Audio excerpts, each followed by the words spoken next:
আলাইকুম। এক্সেলে চাকরির পরীক্ষায় আপনাকে বলা হলো এই যে রেঞ্জ রয়েছে এই রেঞ্জ অনুযায়ী এখানে যোগফল বের করার।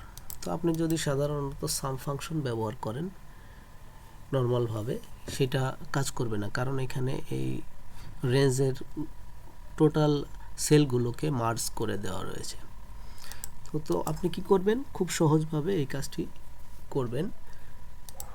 দেখুন কিভাবে করেন। তো এইভাবে আপনি প্রত্যেকটি সেল সিলেক্ট করে নেবেন, নেওয়ার পরে ইকুয়াল প্রেস করবেন, প্রেস করার পরে সাম ফাংশন লিখবেন, সাম ব্র্যাকেট ওপেন করবেন এবং এই যে একটি রেঞ্জ আছে এই রেঞ্জটি সিলেক্ট করে নেবেন, নেওয়ার পরে ব্র্যাকেট ক্লোজ করে দিবেন, দেওয়ার পরে কন্ট্রোল এন্টার প্রেস করবেন, কন্ট্রোল এন্টার প্রেস করবেন। দেখবেন আপনার সামনে এই যোগফলগুলো দেখাচ্ছে। ধন্যবাদ।